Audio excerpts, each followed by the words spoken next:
Welcome back to Country Homestead. In this video we're going to be removing some dead trees. That's at my father's place, but we're not just going to burn them trees. We're going to take them to the sawmill and we're going to cut them up into some lumber.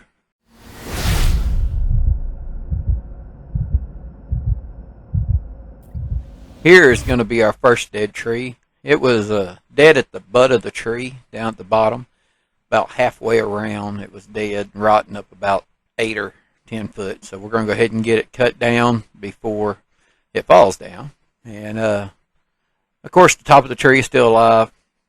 And you can see that wind, it is really getting it. So this tree actually gets away from me. It didn't pull quite as far as I was wanting it to pull, and kind of hit an old little trailer we had sitting back there. But trailer was fine, it didn't hurt nothing.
Here we start cutting our second dead tree. Now it actually got hit by lightning. We got 3 more trees that got hit by lightning. And on this one I'm going to throw it down the hill towards another dead tree, so I can kind of throw both of them on top of each other, at least the tops, so it's a little easier to clean up.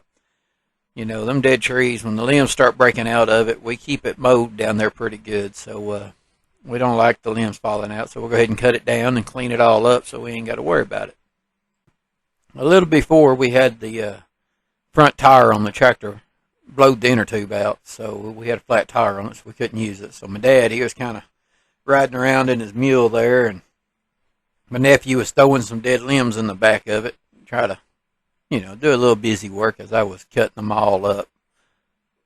Yeah, we came down a couple days after this when we got the front tire. We got a new front tire on the tractor, so we came back down a couple days later, and we cleaned it all up and got it all piled up. And I didn't have my camera to record all of that, but we did record when we went back to load the logs up.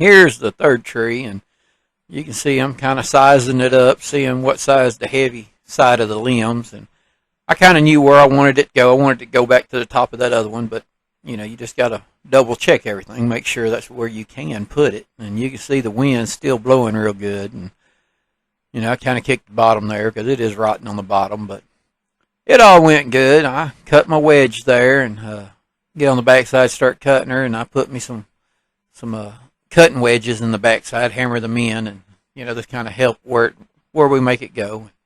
It went exactly where we wanted it. It went right on top of the other one. Here's when my chain actually popped off my saw, so I had to put my chain back on and tighten it up. That's what I'm doing there. And then I'll start cutting it back here in just a second.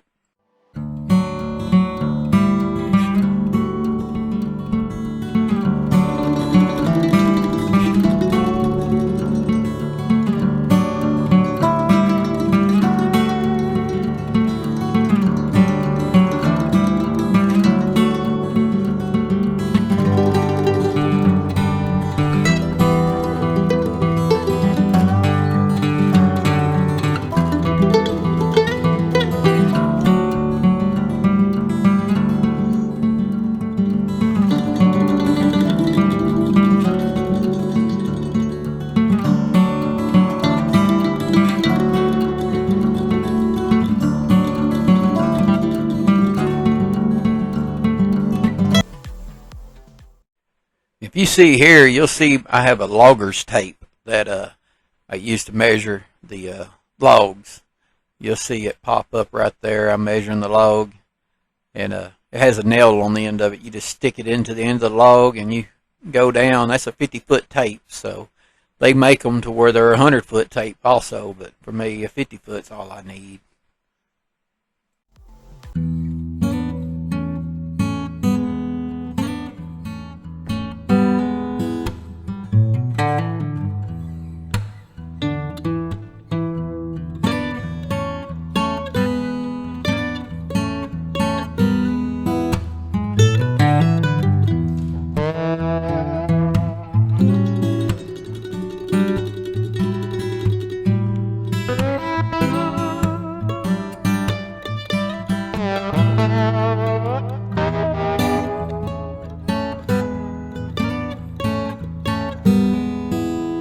Alright, this one here is our fourth and final tree down there, and it's the biggest. The butt of this tree is 32 inches across. And she got hit by lightning. Here in a minute, you'll see a real good streak down the side of it. I'm hoping when I cut this log up that it's actually going to have some blue streaking through the log. Sometimes if lightning strikes it, it has like a blue tint. But we'll see once we get it cut up on the sawmill. But we're going to throw that tree straight up there to where that old burn pile is. You can see where that burn pile, I want to try to hit it, and we'll see if I get it right quick.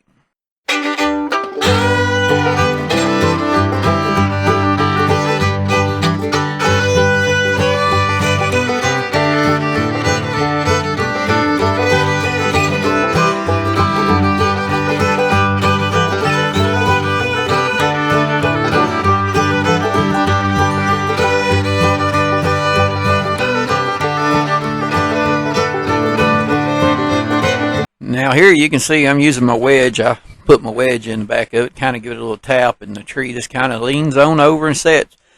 But the way I got it cut, I still got my meat in it, so it actually held the tree from falling. It kind of leaned over, and then you see me do a little cut on that far side there, and it just fell exactly where we wanted it. But it's pretty neat when you start cutting them and you learn how to cut them. You cut just enough and leave just enough meat in there to hold it. And then you can get back on it and cut it and control where she falls.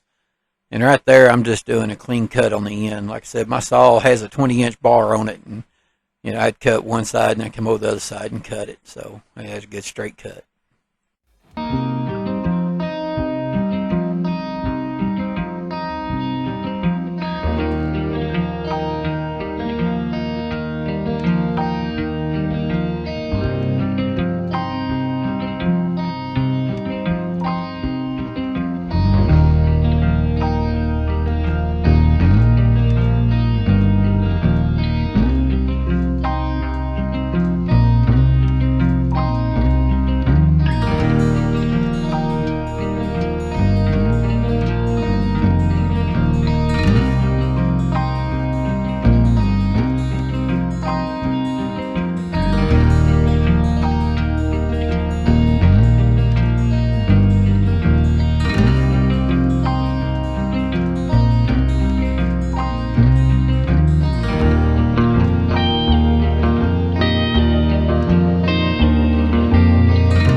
and through there's where they got struck by lightning.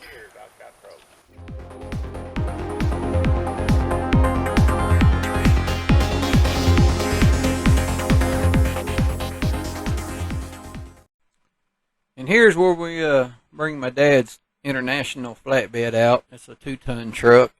It's a '89 model, and I went and borrowed a gooseneck trailer from one of my friends. That is a log trailer he has set up. So we didn't have but I think 13 logs there that we cut up to take to our sawmill, and you'll see there's a electric pole there. You can see a bunch of them right there to the left.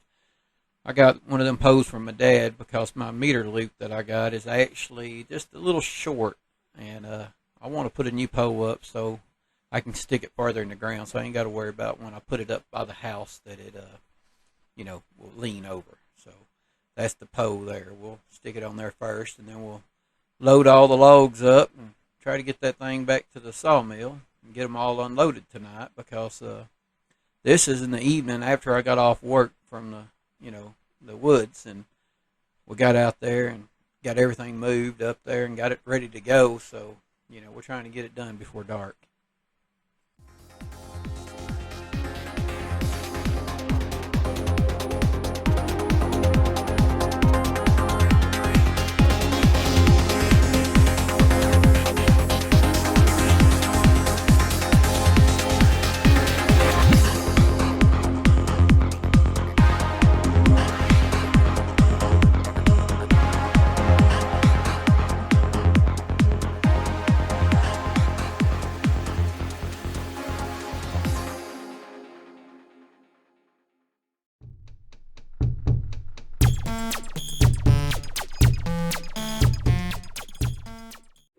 Here you'll see I bring my loader all the way up, and I use my grapple to grab that heel. They call that a heel there. It's where you heel your logs on. And you kind of grab it, and I can fold it down, and I got a front bumper I made where we can put that heel down in it, and it carries the loader on down the road, so it's pretty good. Here you see me just chaining it up, the logs up, and my wife's putting the flags in the end of that pole, so we're safe with nobody run into us. They can't say they didn't see it. We have 2 flags in the back.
And we are racing the daylight. We are trying to get to the house, and then we got to go back down, and we got to pick up our log loader and bring it back. And as you can tell, we don't make it before dark. We get back in the dark, but you just got to take care of it.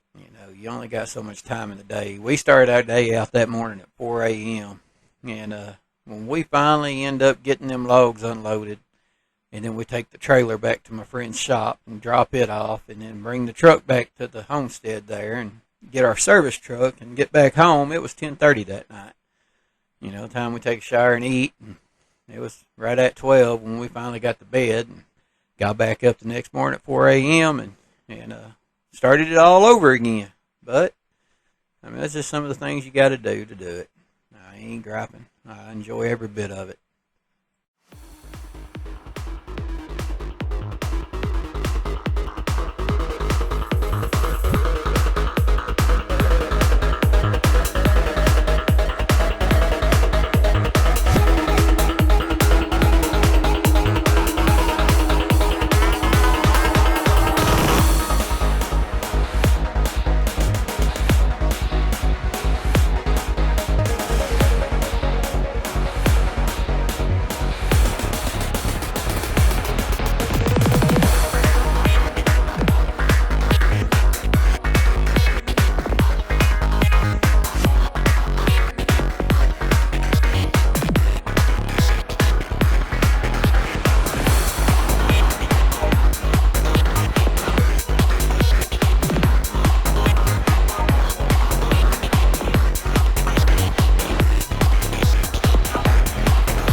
And this is getting to the end of the video, and we just want to tell you again how much we really appreciate y'all coming and taking y'all's time and watching our videos. And if you got something to say, give us a comment. We will respond to you, and we just appreciate it. And if y'all ain't subscribed, we would appreciate y'all if you would. It helps out. Our little channel's starting to grow, and we're real proud of it. We want to try to make more. And right here, you see, we're just kind of cleaning the trailer off. We're going to take the trailer back. But if you would, y'all have a good day, and come back and see us again.